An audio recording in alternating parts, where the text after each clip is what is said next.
오늘 여러분들과 함께 살피고자 하는 그 내용은 건강한 교회 공동체의 5가지 원칙이다.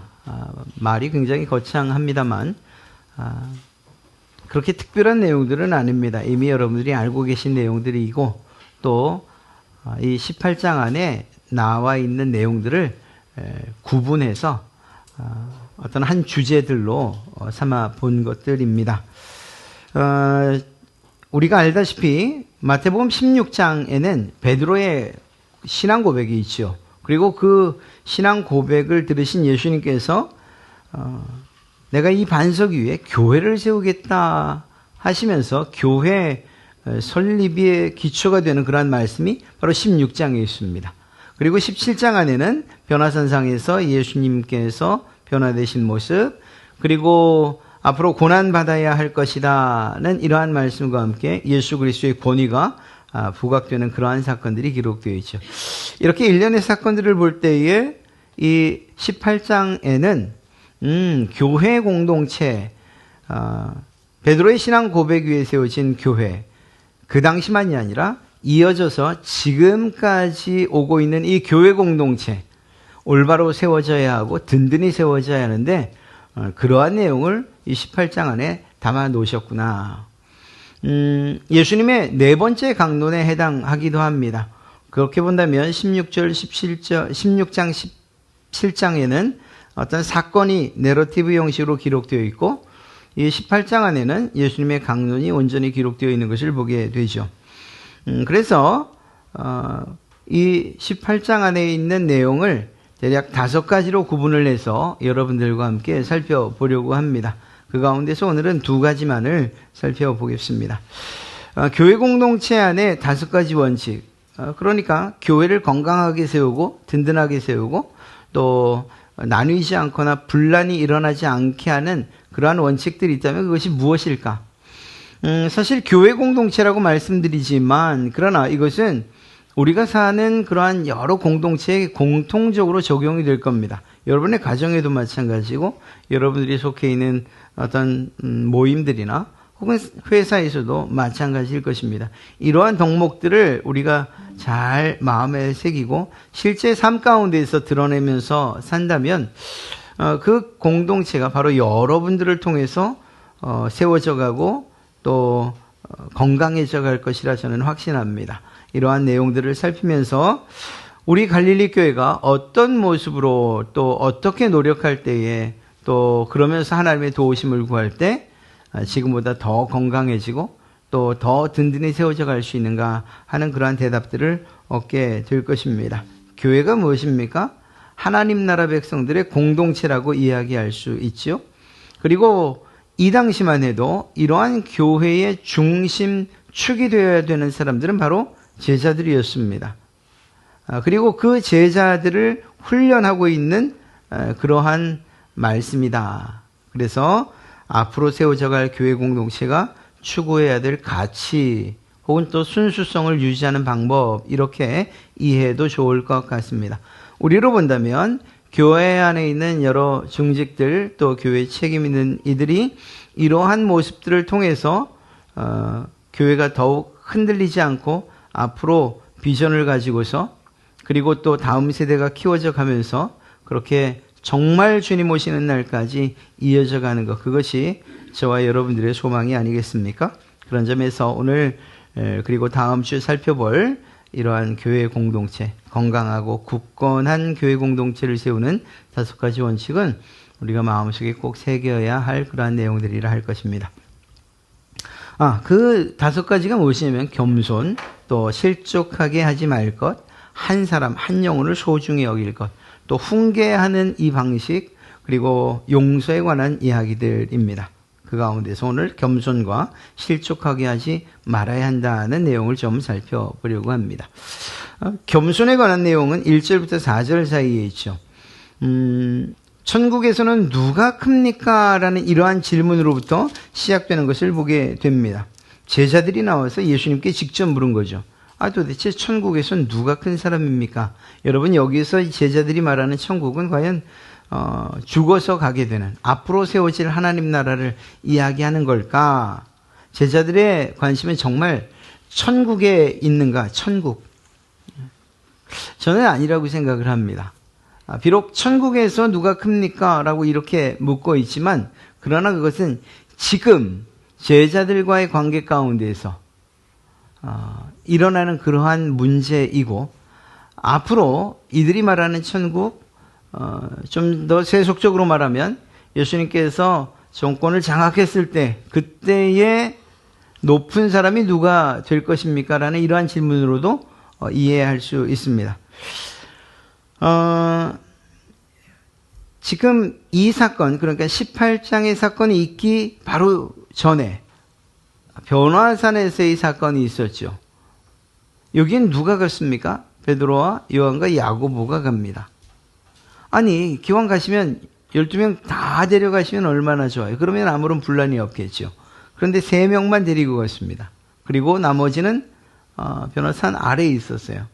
여러분, 제자들이지만 아직 성령도 받지 못하고 자신들의 그러한 메시아에 대한, 예수님에 대한 완전한 이해도 없는 상황 가운데서 3명만 똑 떼서 데리고 갔습니다.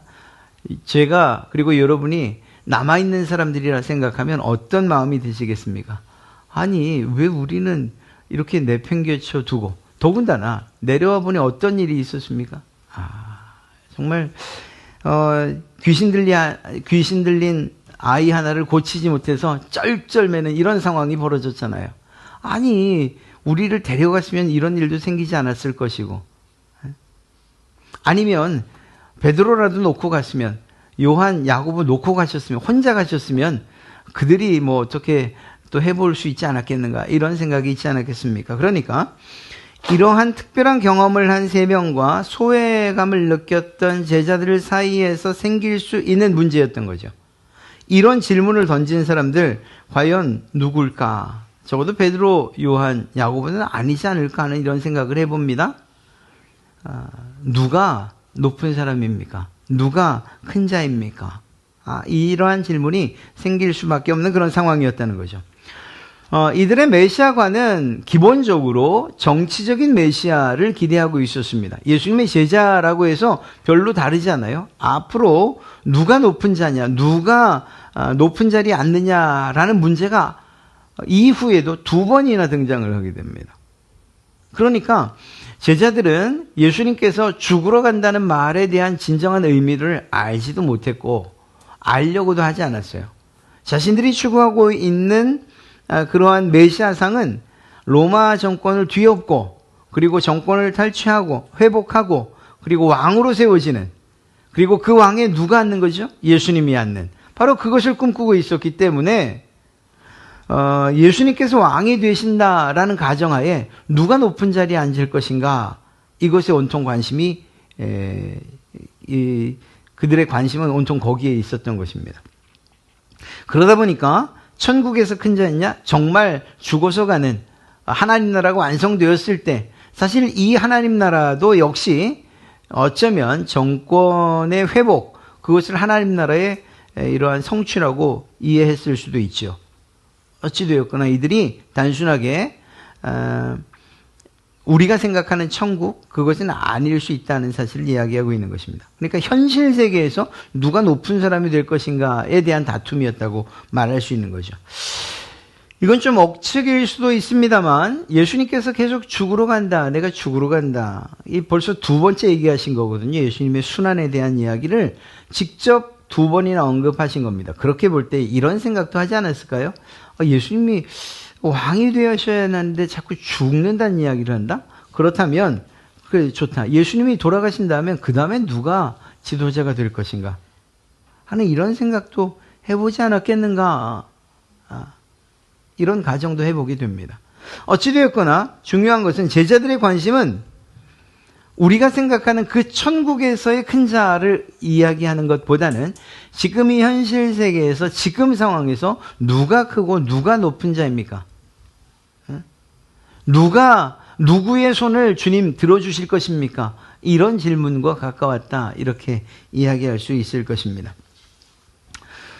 그런 상황 하에서 예수님께서 하신 말씀이 바로 겸손에 관한 이야기인 것이죠.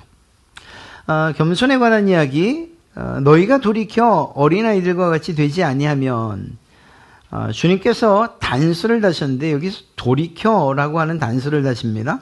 이 돌이켜라고 하는 것은 그냥 단순하게 몸을 돌이킨다는 그런 의미보다는 원어의 의미를 살필 때에 회개하는 것 혹은 그의 생각을 완전히 바꾸는 것, 이것을 의미합니다. 그러니까 너희가 지금 가지고 있는 그러한 메시아상, 그리고 높아지고 낮아지는 문제, 누가 큰가 작은가 하는 이런 문제들, 그 생각을 다 버리고 어린아이와 같지 않으면, 이러한 생각들을 다 회개하고 어린아이와 같지 않으면 이라는 이러한 표현으로 이야기할 수 있을 것입니다. 바꿔 말하면 세상의 가치관과는 정면 배치되는 하나님의 가치관을 가지고 있지 않으면 결코 높아질 수 없다, 큰 자가 될 수 없다라는 사실을 이야기하는 거죠. 세상에서는 어린아이를 높게 보지 않잖아요. 세상에서는 힘 있고 빽 있고 돈 있고 명예 있고 한 이런 사람들을 더 큰 자라고 그렇게 말하고 있지 않습니까? 이 겸손의 이야기는 산상수훈에서도 아주 중요한 주제 가운데 하나였습니다. 예수님께서 산상수훈을 통해서도 강조한 성품이었고, 그리고 그리스도인의 덕목이었던 거죠. 예수님께서 이때 말씀하시는 어린아이들의 의미가 무엇인가를 안다면 이 겸손을 우리는 더 잘 이해할 수 있을 것입니다. 이 당시에 어린아이들은 어떤 대우를 받았을까? 지금은 사실 아동 인권이 굉장히 강화가 됐죠. 물론 그럼에도 불구하고 그것들이 제대로 적용되지 않아서 많은 피해를 보고 또 억울한 일을 당하는 것, 그것이 아동들이고 어린아이들입니다. 특히나 어떤 항거할 수 있는, 또 자기를 보호할 수 있는 이런 것들이 없잖아요. 지금도. 그런데 이 당시는 지금보다 더 훨씬 심했던 때죠. 그러니까 아동에게 어떤 권리 자체가 없어요. 자기 권리를 주장할 수 있는 그런 목소리도 낼 수 없는 상황이었습니다. 법적으로 보호 못 받죠. 네, 그렇습니다. 여자도 마찬가지였습니다. 그래서 이스라엘에서 가난한 사람들 혹은 또 소외받은 사람들, 그리고 약자들을 이야기할 때에 여자와 어린아이, 과부, 객, 이런 부류로 통칭되고 있는 것입니다. 어린아이들? 그렇습니다.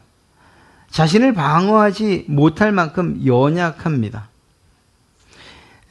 전적으로 그러니까 어른들을, 특히 부모들을 의지할 수밖에 없는 것, 그것이 어린아이들의 가장 큰 특징이라고 이야기할 수 있는 거죠. 우리는 생각합니다.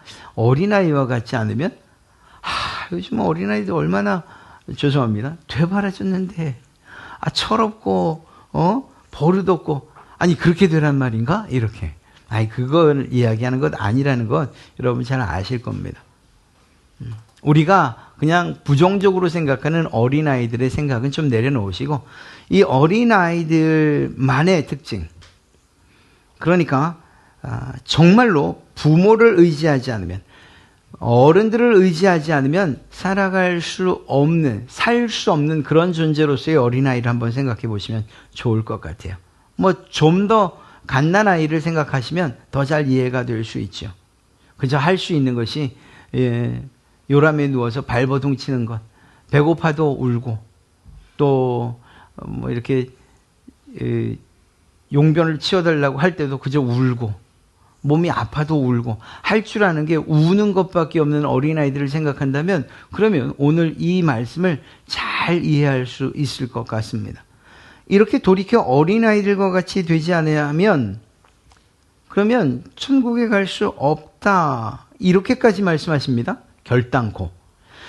제자들은 이렇게 물어봤죠. 천국에서 누가 크고 누가 작은 사람입니까? 라고 물어봤는데 예수님은 그보다 더 한 걸음 앞서서 어린아이와 같지 않으면 천국 들어갈 수 없다, 결단코 들어갈 수 없다고까지 말씀하십니다.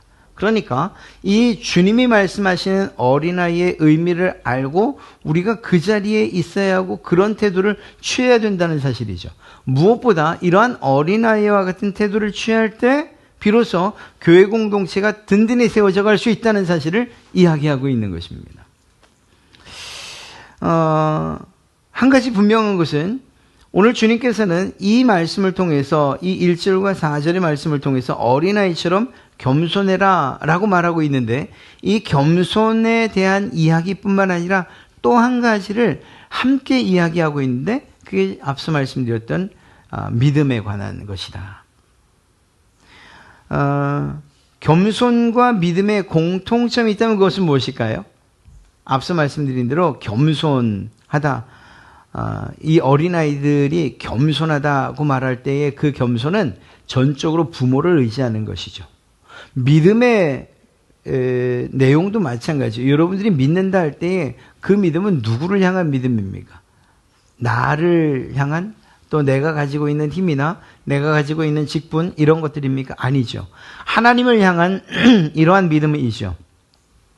그러니까 어린아이와 같이 겸손하지 않으면 할 때에 부모를 의지하는 것이나 우리가 믿음을 가지고 있습니다. 내가 바른 믿음을 가지고 있습니다. 할 때 하나님을 향한 의지나 이것이 같다라는 그런 의미입니다. 그런 점에서 볼 때 오늘 주님이 말씀하시는 겸손, 공동체를 세우는 바로 여러분들과 저에게 요구하시는 겸손은 무엇이냐? 자신을 낮추면서 하나님을 전적으로 의지하는 것이다 라는 사실입니다. 사랑하는 성도 여러분, 이렇게 내가 권리가 있고 내가 보호받아야 되고 내가 말로써 혹은 행동으로서 나를 방어해야 된다라고 하는 상황 하에서는 다툼과 분쟁이 생길 수밖에 없습니다. 오히려 이런 어린아이들의 특징을 이렇게 권리도 보호도 못 받고 방어도 못한다 할 때에 그래서 전적으로 부모를 의지한다 할 때 신앙인이 너무 의존적인 것 아닌가, 자기 주체 혹은 자기 주관이 없는 것 아닌가 이렇게 말할 수 있습니다만, 그런데 신기하게도 자기의 이러한 주장들을 내세우면 내세울수록 그가 속한 공동체가 깨지기 쉽다는 사실만큼은 우리는 솔직히 인정을 해야 됩니다. 좀 바보스러운 사람이 있어도 또 그런 사람들이 바로 여러분이어도 그럴 때 비로소 어떤 부분에 있어서는 공동체가 조용해질 수 있다는 사실이에요. 늘 보는 것은 아닙니다만 우연찮게 예능 프로그램을 하나 봤는데 여러분들 잘 아는 김종민이라는 그런 가수, 지금은 거의 코미디언 수준, 개그맨 수준인데 그 사람이 한 프로를 제 기억이 이렇습니다. 제 기억이 맞다면 28년인가를 했다 이렇게 이야기를 하더라고요. 그런데 장수의 비결이 뭐냐 물었더니 아무 말 안 한다는 거예요. 아니 언제까지 그러면 정말 뭔가 문제를 제기해야 될 때 언제까지 아무 말 안 하냐? 옆 사람이 말할 때까지 아무 말 안 한다는 거예요. 그게 옳다 그르다를 이야기하는 것이 아니라 누가 주장이 없겠어요? 누가 자기 생각이 없겠어요? 그런데 내 권리만 주장하고 나만 보호받아야 된다 생각하고 내가 내 말로서 내 행동으로서 나를 방어하지 않으면 나는 살 수 없다라고 생각하는 사람들만 모여 있다면 그 공동체가 제대로 이루어져 가거나 건강하거나 굳건해질 수 없다는 사실만큼은 분명하다는 것이죠. 특히 교회 공동체 안에서는 더욱 그렇다는 것을 주님이 말씀하시는 것입니다.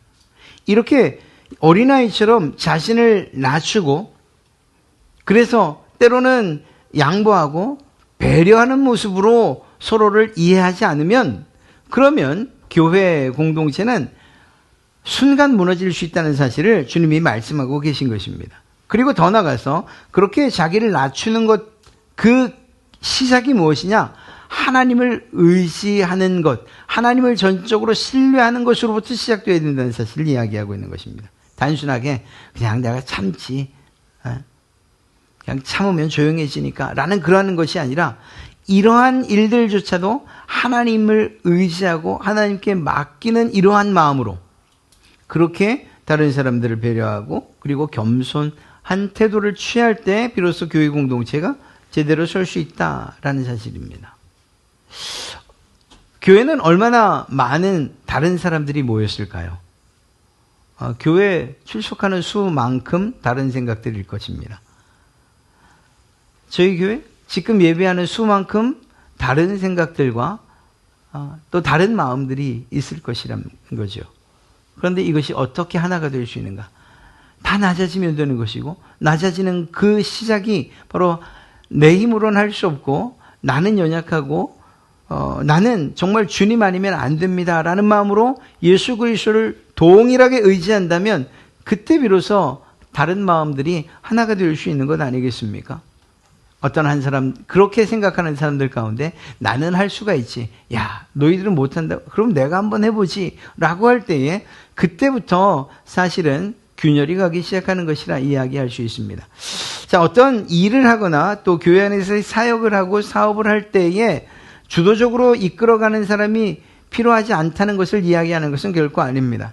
그러나 그러한 무엇인가 재능이 있고 또 탤런트가 있어서 그것을 잘하는 사람들이 이끌어가는 그러한 리더십이 있는 사람들이 필요하지만 그 사람들도 그 시작과 그 마음은 이러한 어린아이들과 같은 겸손함과 배려심을 가지고서 해야 된다라는 것이죠.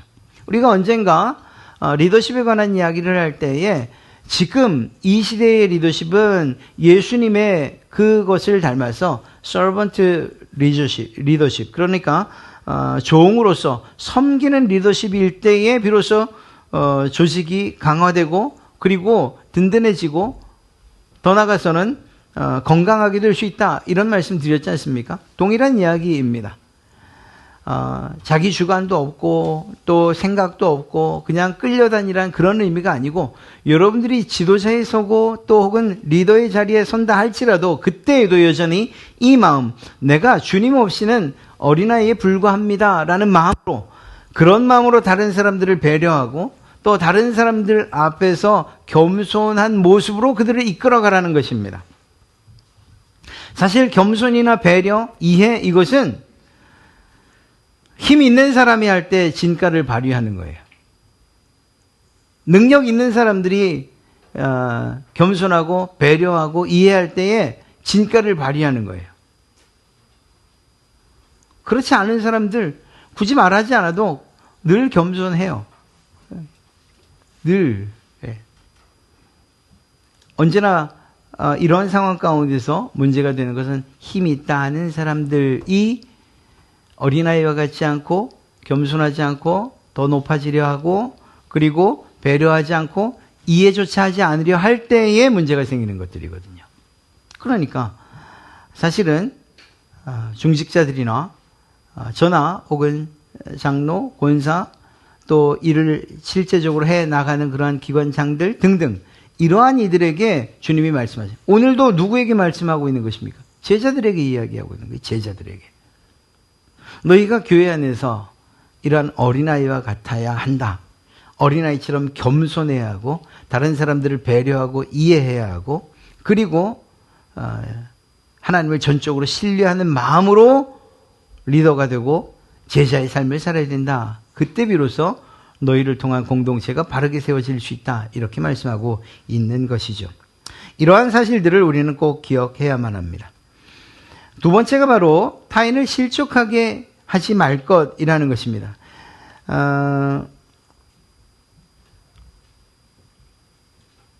죄송합니다. 첫 번째가 내 이름으로 어린아이를 영접하면 곧 나를 영접하는 것이라는 마음으로 타인을 실족하게 하지 말 것의 첫 번째를 이야기하는데 여기에서 영접한다. 이 어린아이의 개념은 앞서와도 같은 것이라 말할 수 있죠. 교회 안에서도 처음 믿기 시작하거나 혹은 신앙이 연약하거나 믿음이 연약한 분들이 있을 수 있습니다. 그런 분들에 대해서 어린아이로 이야기하고 있는 것이죠. 그래서 내 이름으로 어린아이를 영접하면 곧 나를 영접하는 것이라고 했는데 이때 영접은 무엇을 이야기합니까? 환대하고 받아들이는 것을 이야기하죠. 이 당시에 어린아이는 영접 혹은 또 환대의 대상은 아니었습니다. 그만큼 법적인 보호나 지위가 없었기 때문이죠. 이러한 이야기 그리고 그 상황을 볼 때에 이러한 어린아이를 영접하는 이 일은 대가를 바라지 않을 때 가능한 것이고 또 선을 베풀려고 하는 마음 이 마음이 있을 때 가능한 것입니다. 그렇지 않고 무엇인가를 요구하고 무엇인가 대가를 바라면 어린아이를 영접하는 일들은 있을 수가 없는 거죠. 내게 유익을 주는 사람, 내게 도움을 주는 사람, 그것이 물질적이든 아니면 힘이든 명예든 무엇인가 내가 얻을 수 있는 사람들을 환대하는 거죠. 그러나 주님은 말씀하십니다.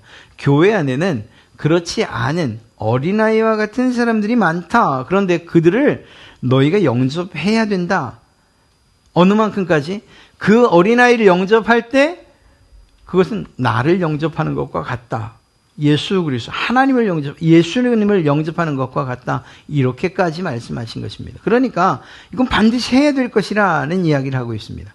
아울러 우리가 이미 살펴봤던 내용들을 조금 생각해 보면 하나님 나라에 들어가는 세 가지 조건을 주님께서 말씀하셨는데, 첫 번째는 5장 20절에서 바리새인 서기관들과 그들보다 더 나은 의를 갖지 않으면 하나님 나라에 들어갈 수 없다 이야기했죠. 또 7장 21절에 하나님의 뜻대로 행하는 자라야 하나님 나라에 갈 수 있다 이렇게 말씀하셨어요. 그리고 동일하게 하나님 나라에 가려면 어린아이와 같지 않으면 안 된다. 어린아이와 같은 자가 천국에 들어갈 수 있다 이렇게 말씀하셨습니다. 이게 아주 중요한 것이죠. 그렇게 볼 때에 이러한 어린아이를 영접하는 것, 그것이 곧 나를 영접하는 것이다. 즉 환대하고 그리고 받아들여야 한다라는 것입니다. 높아서가 아니라, 힘이 있어서가 아니라, 내가 얻을 것이 있어서가 아니라, 오히려 그렇지 않기 때문에 우리는 약한 자들, 믿음이 부족한 자들, 때로는 처음 믿는 사람들을 환대해야 되는 거죠. 영접해야 되는 것입니다. 받아들여야 되는 것입니다. 환대라고 할 때에 무시하거나 또 때로는 이렇게 경시하는 이러한 태도, 눈짓, 표정, 이러한 마음을 가지고서는 결코 환대할 수 없죠. 진심을 다해서 환대하는 이러한 일들이 필요하다는 것입니다. 그러면 이렇게 어린아이를 영접하는 것, 곧 나를 영접하는 것이다 라고 말씀하시면서, 그러니까 다른 사람들을 실족하게 해서는 안 된다라고 하시는데, 이러한 다른 사람을 실족하지 않게 하기 위해서 해야 하는 것이 무엇이냐? 섬김과 배려라는 것입니다.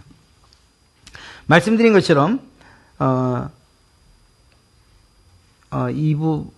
섬김과 배려를 통해서 우리가 할 수 있는 그 일들, 즉 다른 사람들을 실족하지 않게 하기 위해서 해야 되는 일이 섬김과 배려인 것이죠. 다른 사람들을 섬기고, 아까 처음에 말씀드렸던 어린아이를 섬기는 것처럼 그렇게 낮아지고 그리고 다른 사람들을 배려하는 것을 할 때에 비로소 다른 사람들이 실족하지 않는다는 거예요. 이걸 바꿔 이야기하면 다른 사람들의 섬김을 받으려 하고 배려하지도 않고 이해하지도 않으려 한다면, 그러면 결국 그 사람은 실족하게 될 것이라는 것입니다.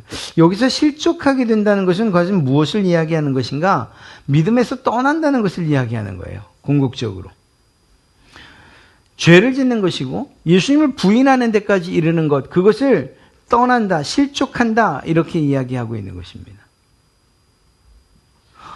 이렇게 이야기한다면 굳이 처음 믿은 사람들, 믿음이 어린 사람들만 이야기할 건 아니에요. 믿음이 있다 하는 분들도 실족할 수 있는 거죠. 예수 믿지 않을 수 있는 것이고 믿음에서 떠날 수 있어요. 그런데 그렇게 하는 사람들, 누군가에 의해서 그런 일을 하게 된다면 그 누군가에 대해서 책임을 물으시겠다는 것입니다. 이렇게 실족하지 않게, 누군가를 믿음에서 떠나지 않게 하기 위해서 첫 번째로 앞서 말씀드린 것처럼 겸손하게 그리고 배려하는 마음으로 대해야 되는 것이죠. 진심을 다해서. 더 중요한 것은 타인을 실족하게 하지 말라는 이러한 이야기인데요. 그것이 바로 바꿔 말하면 다른 사람들의 믿음을 무너뜨리지 않도록 그렇게 신중하게 대해야 된다라는 사실을 이야기하고 있는 것입니다. 그래서 이렇게 신중하게 그리고 또 믿음을 무너지지 않도록 하는 일에 어떤 것들을 사용해야 되느냐? 18장 8절에서는 내 손과 발이라고 말하고 있고 9절에서는 눈을 이야기하고 있습니다. 손과 발은 행위나 행동에 관한 것이죠. 눈은 비전이나 생각에 관한 것이라 말할 수 있습니다. 그러니까 어떤 것으로도 다른 사람들을 실망케 하거나 예수님을 떠나게 하거나 믿음을 저버리게 해서는 안 된다는 이야기를 하고 있는 것입니다. 어떤 일들을 통해서 여러분들은 상처를 받으셨습니까? 만약 상처의 경험이 있으시다면 그걸 생각하시면 되죠. 누군가에게 가슴 아픈 일, 혹은 또, 내가 진짜 믿어야 되는가? 내가 이 교회를 다녀야 되는가? 하는 그런 경험이 있으시다면, 있지 않으시면 좋겠지만, 그렇다면, 그때의 누구 때문에, 그의 어떤 행동 때문에, 어떤 말 때문에 그런 생각을 갖게 되셨습니까? 그거 하지 마시라는 겁니다. 그냥 보편적으로 이야기를 해보면 아마 이런 것들일 것입니다. 이율배반적인 그런 신앙들 말입니다. 아니, 목사가 자기 말하는 거랑 행동이 달라. 여러분들 실망하는 게 당연하죠. 그렇지 않습니까? 제가 여러분들에게 하는 설교와 제 삶이 180도 달라요. 여러분, 거룩한 말, 세우는 말 해야 됩니다. 내려가자마자 아니면 여러분들 보는지 안 보는지 상관없이 그냥 막 욕지거리 해대고, 그러면 아니 목사가 이런 생각 안 들겠습니까? 신앙은 언제나 일관성이 있어야죠. 믿는 바와 그리고 그 믿음에 따른 생각과 행동이 같아야죠. 이건 저만이 아니라 장로들도 또 권사들도 다 마찬가지입니다. 모두가 다 믿음에 해당하는, 내가 믿는 바에 충실한 말과 행동을 해야 되는, 이게 다르면 이율배반적이라고 말하는 거죠. 표리부동이라고 말하는 거예요. 겉과 속이 다른 거죠. 그런 모습으로는 신뢰를 줄 수 없을 뿐만 아니라 거기서 더 나가면 나는 도저히 못 믿겠다. 우리가 정치인들 흔히 욕하는 이유가 뭡니까? 말하는 거랑 행동이 다르잖아요. 말하는 거랑 행동이랑. 국민을 사랑합니다. 아니, 사랑하면 그러지 말아야지. 나라를 위하면 그러지 말아야 되지. 그런 이야기 아닙니까? 동일한 일들이 교회 안에서 일어날 때, 특히 믿음이 있다 싶은 그런 분들이 이렇게 이율배반적인 신앙의 모습들을 보일 때 실망하는 거예요. 낙심하는 거예요. 교회는 사랑이 넘쳐야 됩니다. 그런데 회의만 하면 그냥 싸움질하고 삿대질하고 고성이 오가고 욕지거리가 나오고, 그러면 실망하는 거죠. 그런 일들이 있어서는 안 된다는 겁니다. 또 판단하고 정죄하는 것. 이 말은요, 정말 그 시작은 이렇게, 제가 집사님께 혹은 제가 꼭 자매님께 혹은 형제님께 드릴 말씀이, 이건 정말 제가 사랑해서 하는 말씀입니다. 사랑하면은 차라리 하지 말지. 그냥 시작은 좋은데 그 다음에는 판단을 하고 정죄를 하는 이런 일들이 시작된다면, 그러면 결국 그것을 통해서 마음의 상처를 입을 수밖에 없는 거죠. 아니, 회사에서도 욕먹고 가정에서도 욕먹고 욕먹는 데가 얼마나 많은데 교회에서조차도 그냥 힘들지 않겠습니까?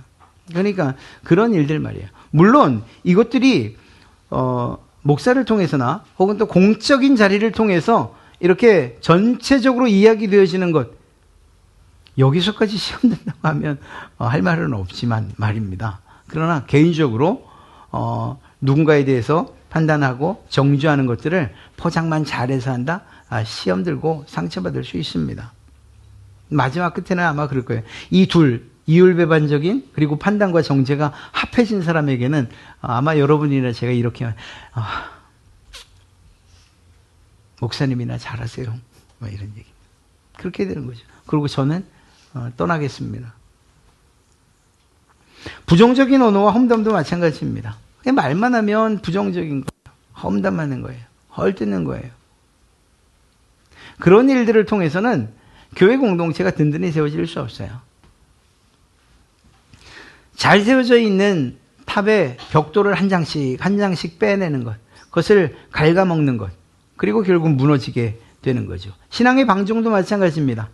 아니, 신앙을 잘하면, 그리고 연수가 늘어나면, 그리고 직분이 높아지면 그 신앙에 대해서 책임을 져야죠. 목사니까 괜찮고 장로니까 괜찮고 권사니까 괜찮아. 그건 아니죠. 오히려 목사니까 더 잘하고 중직자들이니까 더 잘하고 하는 그런 일들이 있어야 되는 거죠. 자유를 넘어서서 방종에까지 이른다? 그러면 상처받는 일들이 많습니다. 특별히 차별과 무시는 절대로 안 됩니다. 어떤 이유에서도. 어린아이라고 차별하거나 무시해서도, 어르신들이라고 차별하거나 무시해서도 안 돼요. 돈을 가지고서 차별하거나 무시해도 안 되고, 세상에 가지고 있는 권력이나 명예를 가지고도 차별하거나 무시해도 안 돼요. 학력을 가지고도 그래서도 안 돼요. 교회 안에서 직분을 가지고 그런 일을 해서도 안 돼요. 교회 안에서 맡고 있는 이러한 어떤 봉사, 이것 가지고도 그런 일들을 해서는 안 돼요. 나는 하는데 당신은 안 하지 않습니까? 나는 열심히 청소하는데 당신은 안 하잖아요. 이런 이야기 하면 안 되는 거죠. 그러면 차라리 청소를 안 하시는 게 나아요. 나는 식당 봉사를 하는데 당신은 안 하. 이런 거 하시려면 식당 봉사 안 하시는 게 훨씬 나아요. 그게 교회를 세우는 데 덕이 돼요. 참 감사한 건 그런 일들이 없다는 것, 없는 교회라는 게 저는 얼마나 감사한지 알 수 없어요. 그렇습니다. 어떤 이유에서거나 차별이나 무시하는 행동. 어떤 사람이 차별하고 어떤 사람이 무시합니까? 있다고, 가졌다고 하는 사람들이 항상 차별하고 무시하게끔 돼 있어요. 없는 사람들은 오히려 피해자에 있을 수가 있죠. 그러니까 무엇인가 가지셨어요? 하나님이 주신 특별한 은사가 있어요? 그러면 그것을 잘 활용하세요. 나만 있는 것이라고 차별하시거나 나만 있는 것이라고 무시해서는 안 됩니다. 그래서는 결코 교회가 건강해질 수 없어요.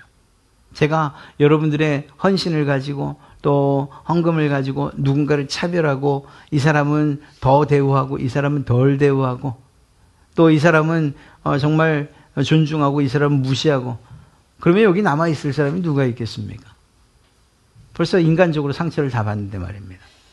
교회도 사람들이 모인 곳이니까 기본적으로 누군가를 존중하는 그러한 방향으로 배려하는 그러한 방향으로 나가야 되지 차별이나 무시 안 되면. 형식적인 신앙. 아유, 이런 건 정말 힘들죠. 아유, 그냥 목사님도 저런데 뭐.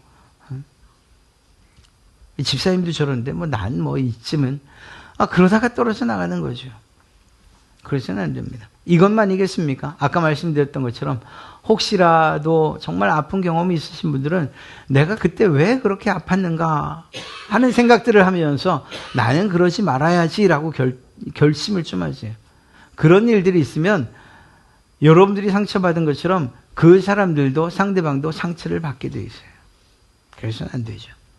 바로 이런 것들을 이야기합니다. 건강한 교회에 타인을 실족하게 하지 말아라. 타인이 어떤 사람이 특히 연약하고 또 처음 시작하는 처음 믿음을 갖는 사람들이 그 믿음을 떠나게 해서는 안 된다. 교회에 분란이 있을 때 교회가 정말 아주 심각한 상황이 있을 때 나타나는 현상들은 이거예요. 끝까지 내가 교회를 지킨다. 문제를 일으킨 사람이 있던 없던 그가 목사든 아니면 중직자든 상관없이 그냥 내가 처음 선택한 교회니까 여기 끝까지 있겠다. 잘하시는 분이죠. 두 번째, 교회는 난 도저히 못 나가겠다. 내 다른 교회를 찾아야지. 잘하시는 분이죠. 그런데 참 많은 분들이 내가 이 교회는 못 다니겠다 라고 나가서 아예 신앙도 하지 않는 경우가 너무 많아요. 이런 사람들은 어떻게 된다고요? 주님 말씀대로 하면 연자맷돌 메고 그렇게 나간 사람들 얘기하는 게 나가게 만든 그 원인을 제공한 교회나 혹은 그 교회는 어떤 누구들 연자맷돌 얼마나 큰지 아십니까? 나귀나 소가 돌려야 하는 게 연자맷돌인데 저거 메고 차라리 바다에 빠지는 게 낫다. 누가? 주님이 그렇게 말했어요. 제가 한 게 아니고. 그만큼 책임의 엄중함이 있다는 거예요. 책임의 엄중함.